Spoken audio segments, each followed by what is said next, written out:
Hello दोस्तों, कैसे हैं आप सब।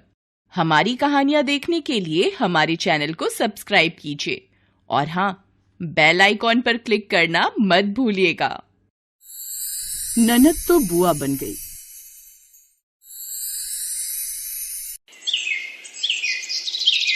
शिल्पा की शादी को 4 साल गुजर गए थे, पर अब तक शिल्पा को कोई बच्चा नहीं हुआ था। ऐसे एक दिन शिल्पा अपनी सास के साथ बाजार से घर वापस आ रही थी, तभी कुछ औरतें आपस में बड़बड़ाती हुई रहती।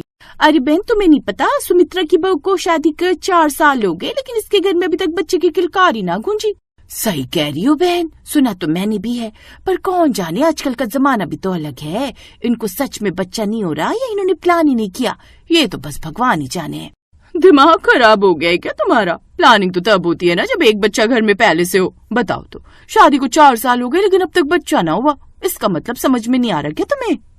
उन दोनों औरतों की बातें सुनकर सुमित्रा को गुस्सा आ जाता है और वो उन दोनों औरतों को फटकार लगाकर अपनी बहू के साथ अपने घर आ जाती है। पर क्योंकि शिल्पा को उन औरतों की बात बुरी लग गई थी, इसलिए अब उसकी आंखों से आंसू रुकने का नाम नहीं ले रहे थे। कुछ घंटे में शाम होती है और शिल्पा की ननद काजल और पति विवेक घर आते हैं, जहाँ वो घर में शिल्पा को रोता देख कहते हैं, अरे भाई, इस तरह घर में मातम क्यों मनाया जा रहा है? कोई एक्सपायर हो गया क्या? अरे काजल, ऐसा क्यों बोल रही है? शुभ शुभ बोल, भगवान न करे ऐसा कभी कुछ हो। अगर ऐसा नहीं है माँ, तो भाभी रो क्यों रही है? भाभी की मम्मी की तबीयत खराब है क्या? काजल की बात सुनकर सुमित्रा अब सारी बात उसे बताती है, जिसे सुनकर कहीं न कहीं काजल और विवेक भी उदास हो जाते हैं। लेकिन वो बात को संभालते हुए कहती है, अरे बाहर के लोग कौन होते हैं हमारे घर में बोलने वाले? और भाभी, आप यूं इस तरह बेचारी बनकर घर में आंसू बहा रही हैं। ये नहीं कि बाहर उन औरतों को मुंह तोड़ जवाब दे दे। ननद जी, बोलना और जवाब देना दोनों में बहुत फर्क होता है। लोग मुझे ताने मारते हैं, मैं जानती हूँ मेरे दिल पर क्या बीतती है। आप दूसरों के कहने से खुद का दिल छोटा मत करो, और वैसे भी अभी आपकी शादी को सिर्फ 4 साल ही हुए हैं, इसलिए लोगों की बातों में आकर इस तरह आंसू मत बहाओ। और नहीं तो क्या, मैं भी इसको यही बोल रही हूँ। अगर नॉर्मल बेबी नहीं हो रहा तो क्या हुआ, आजकल साइंस बहुत आगे बढ़ चुका है, हम IVF करा लेंगे। सुमित्रा की बात सुनकर शिल्पा अपनी सास को बड़े ही प्यार भरी निगाहों से देखती है। दरअसल शिल्पा का ससुराल बहुत अच्छा था। भले ही शिल्पा को बच्चा नहीं हो रहा था, लेकिन उसका परिवार उसे पूरी तरह सपोर्ट करता। ऐसे ही समय बीतता है और बीतते समय के साथ शिल्पा IVF ही करवाती है और उसका IVF सक्सेसफुल भी हो जाता है और इस तरह शिल्पा भी अब प्रेग्नेंट हो जाती है। पर डॉक्टर ने शिल्पा को घर का काम करने से सख्त मना कर दिया था। ऐसे ही एक दिन शिल्पा किचन में बर्तन धो रही थी, तभी, भाभी ये क्या कर रही हो आप? आपको डॉक्टर ने घर का काम करने से मना किया है ना, फिर भी आप किचन में बर्तन धो रही हो? नहीं ननद जी, ऐसी कोई बात नहीं, वो तो बस मैं खाली बैठी थी तो सोचा क्यों ना बर्तन धो लूं। वैसे भी घर में खाली बैठी बोर हो जाती। आप ना ऐसे नहीं मानोगे, रुको मैं अभी माँ को शिकायत लगाती हूँ आपकी। इतना बोलकर काजल अपनी माँ को बुलाती है और सुमित्रा से शिल्पा को फटकार लगवाती है। समय गुजरता है और देखते ही देखते पूरे 9 महीने गुजर जाते हैं और 9 महीने बाद शिल्पा एक लड़के को जन्म देती है। बच्चे के घर में आने से घर की रौनक ही कुछ और नजर आने लगी। सभी लोगों के चेहरे पर खुशी की लहर आ चुकी थी। सुमित्रा ने भी अब गली मोहल्ले हर जगह इनविटेशन कार्ड दिया और पोते के होने की खुशी में पार्टी रखी। ऐसे ही एक दिन शिल्पा बच्चे को अपनी गोद में लिए उसे सुला रही थी, तो वहीं सुमित्रा मार्केट गई थी। काजल अब घर में थी, तभी वहाँ पर पड़ोसन आती है, जहाँ वो देखती है कि काजल किचन में काम कर रही है। अरे मैं ये क्या देख रही हूँ, काजल जो कभी किचन में नहीं जाती थी, आज वो किचन में काम कर रही है और भाभी बाहर मुन्ने को संभाल रही है। ये बदलाव कैसे हो गया? आंटी जी, बदलाव होगा क्यों नहीं, आखिर मैं ननद से बुआ जो बन गई। अब जब एक बुआ बनी हो तो उसकी जिम्मेदारी भी मैं ही संभालूंगी ना। हाँ आंटी जी, और वैसे भी अब मेरी ननद बुआ बन गई है, इसलिए एक बुआ अपने भतीजे का पूरा ख्याल रखेगी। ये तो बिल्कुल सही कहा बहू तूने। वैसे मैं यहाँ चीनी लेने आई थी। वो क्या है ना, घर में चीनी खत्म हो गई है तो सोचा तुम्हारे घर से ही ले लूं। किचन में जाकर चीनी निकालने लगती है, तो वहीं पड़ोसन अब काजल के पीछे जाते ही उसके कान भरने लगती है। मानना पड़ेगा, जब तक घर में बच्चा नहीं आया था तब तक तेरी जी हजूरी चल रही थी, लेकिन जब से बच्चा पैदा हुआ है तब से तेरी भाभी ने तुझे नौकर बनाकर रख दिया है। अरे बुआ बनिए तो क्या हुआ, ननद की जिंदगी नहीं होती। पड़ोसन की बात पर काजल ध्यान नहीं देती और उसे चीनी देते हुए कहती है, आंटी जी ये रही आपकी चीनी, कृपया कर अब आप अपनी चीनी उठाइए और अपने घर जाइए। वो क्या है ना, आपके घर में आपको चाय बनानी है। काजल की बात सुनकर पड़ोसन अब चीनी का कटोरा उठाकर अपने घर की तरफ चली जाती है। समय गुजरता है और गुजरते समय के साथ शिल्पा अब अपने बच्चे में ही व्यस्त रहती, क्योंकि शिल्पा का बच्चा अभी छोटा था, इसलिए उसे माँ की जरूरत थी। और सिर्फ इसलिए शिल्पा घर का भी कोई काम नहीं किया करती और आए दिन काजल को ऑर्डर पर ऑर्डर देती। तो वहीं पड़ोसन भी उसके कान भरती और आखिरकार काजल उसके भड़कावे में आ ही जाती। ऐसे ही एक दिन शिल्पा ने काजल से कहा, काजल अब तो तुम बुआ बन चुकी हो, अब अपने भतीजे के लिए जल्दी से दूध गर्म करके ले आओ, क्योंकि तुम्हारा भतीजा दूध पीने की जिद कर रहा है। लेकिन भाभी मैं अभी ऑफिस की मीटिंग में हूँ, आप खुद उठकर दूध ले लीजिए, वैसे भी मैंने वर्क फ्रॉम होम ले लिया सिर्फ आपकी वजह से। पर इसका मतलब ये नहीं है कि आप कोई काम न करो और सारा काम सिर्फ और सिर्फ मुझे ही बोलते रहो। काजल का इतना रूड बिहेव देख शिल्पा चुप हो जाती है, पर तभी वहाँ सुमित्रा आती है और काजल को फटकार लगाते हुए कहती है, काजल ये क्या तरीका है अपनी भाभी से बात करने का? अरे वो कितने प्यार से तुझे दूध लाने को कह रही थी, लेकिन तू है कि अपनी भाभी से इस तरह बदतमीजी से बात कर रही है। माना कि वो अपने बच्चे को संभालने में व्यस्त है, लेकिन इसका मतलब ये नहीं कि तू अपनी भाभी से इस तरह बात करेगी। यार माँ हद होती है, मैंने यहाँ म्यूट कर रखा है, इसका मतलब ये नहीं कि आप कुछ भी बोलोगी। मैं ऑफिस की मीटिंग में हूँ, थोड़ा तो ख्याल कर लो इस चीज का। काजल का ऐसा बर्ताव देख सुमित्रा भी हैरान थी, क्योंकि काजल अपनी भाभी से बेहद प्यार करती और वो अपनी भाभी से भी ज्यादा अपने भतीजे से प्यार करती थी। लेकिन ऐसा क्या हुआ जो काजल इतना रूड बिहेव करने लगी? समय गुजरता है और एक दिन काजल देखती है कि शिल्पा बाथरूम में नहा रही है और शिल्पा का बेटा बेड पर जोर जोर से रो रहा है, जिसे देख काजल खुद से बोलती है, जब से ये आया तब से इस घर में मेरी इज्जत कम हो गई। लोगों ने ये तक पूछना बंद कर दिया कि मैं इतनी चिड़चिड़ी क्यों हो गई हूँ। हर किसी का ध्यान सिर्फ तुझ पर जाता है। आराम से रो, जितना मन करे उतना रो, क्योंकि मैं तो तुझे चुप करवाने से रही। कहाँ जा रही है काजल? जब बाबू रो रहा था तो तूने उसे गोद में उठाकर चुप क्यों नहीं करवाया? मैंने किसी को रोता हुआ नहीं देखा, अगर देखती तो उठा लेती। जब सुमित्रा काजल के मुंह से ये बात सुनती है तो उसे एक जोरदार थप्पड़ लगाती है। हद हो गई काजल, अरे अब तू बुआ बन चुकी है, लेकिन तेरे अंदर इतना दिमाग नहीं आया कि बच्चे को कैसे संभाला जाए। मुझे तो समझ नहीं आ रहा कि तू एक नन्ही सी जान से इतना जलती क्यों है। अरे जलू नहीं तो क्या करूं?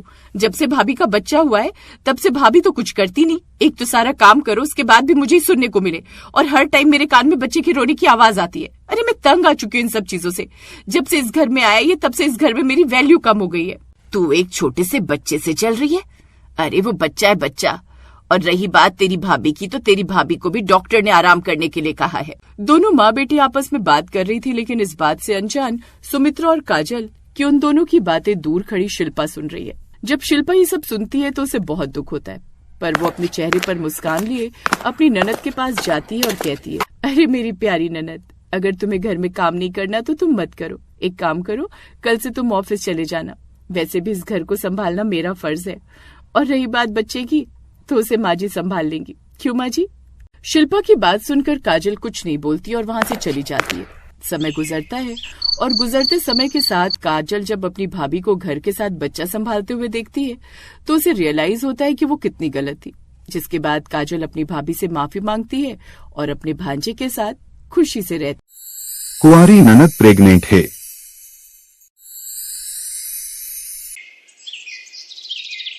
सुमन आज रसोई में वेज सैंडविच बना रही थी। हाथों में लाल चूड़ा खन खन करते बता रहा था कि आज जानकी की नई बहू रसोई में कुछ स्पेशल बना रही है।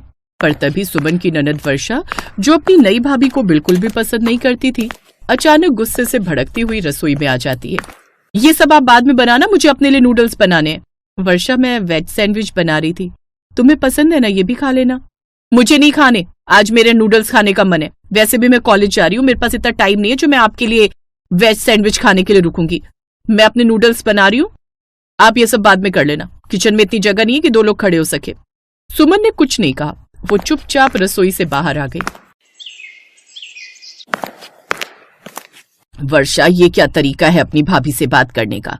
वो सबके लिए नाश्ता बना रही थी, तुम एक तरफ बना लेती नूडल्स।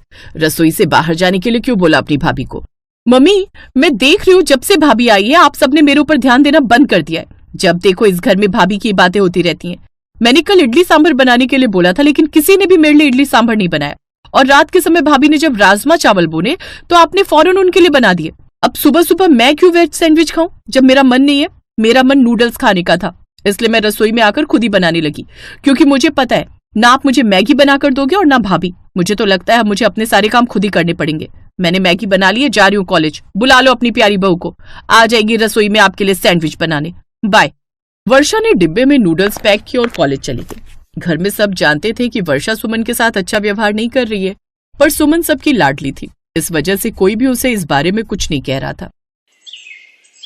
मम्मी जी ये सैंडविच, पापा जी आपका नाश्ता। सुमन बहू, वर्षा की तरफ से मैं माफी मांगती हूँ। क्या करूं, मुझे समझ ही नहीं आ रहा कि वो ऐसा व्यवहार क्यों कर रही है। नहीं नहीं मम्मी जी, ऐसे माफी शब्द मत बोलिए, मुझे अच्छा नहीं लगेगा।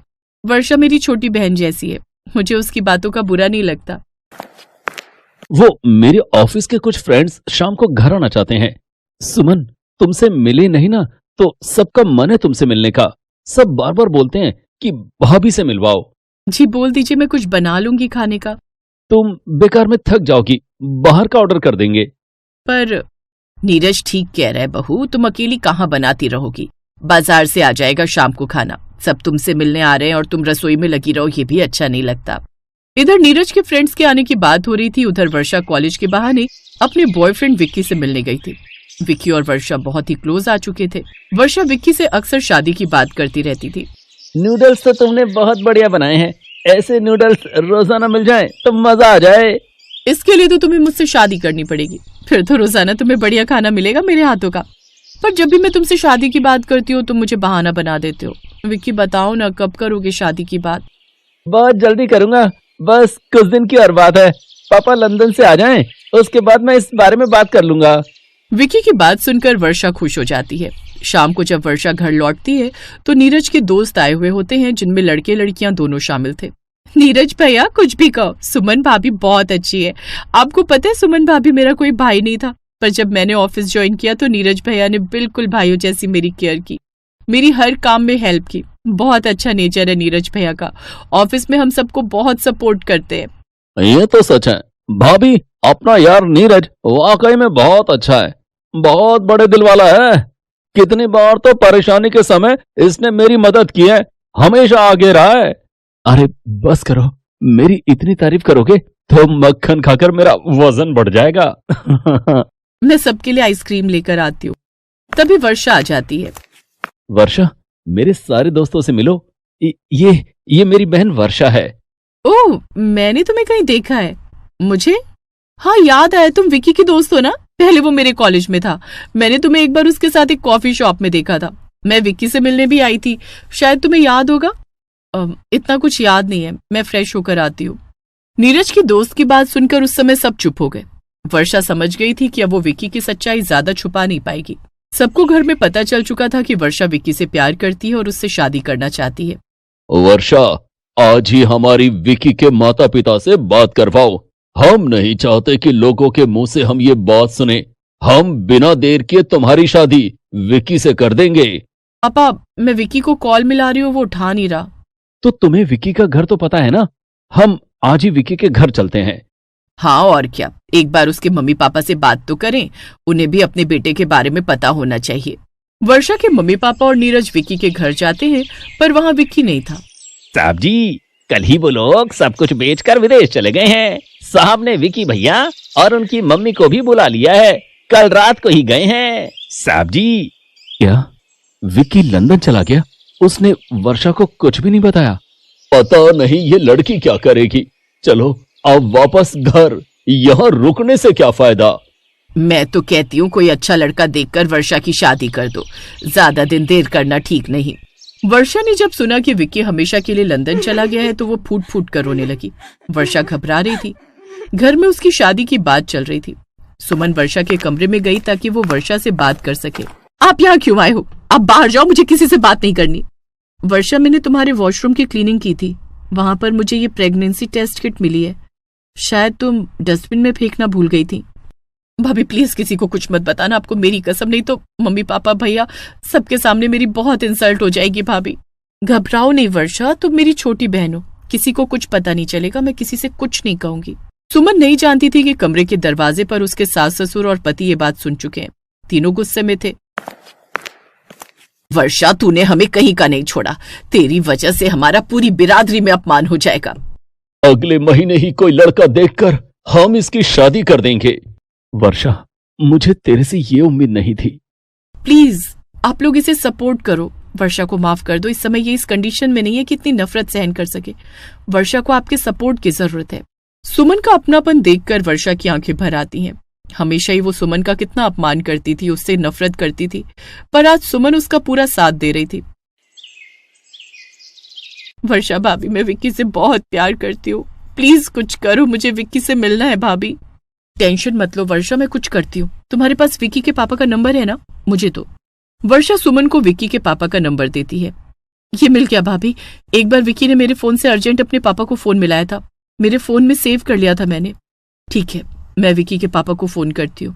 हेलो, नमस्ते राजेश अंकल जी। मैं काफी देर तक सुमन विक्की के मम्मी पापा दोनों से बात करती है, उन्हें सारी सच्चाई बताती है। अपने बेटे की करतूत पर उन्हें बहुत गुस्सा आता है।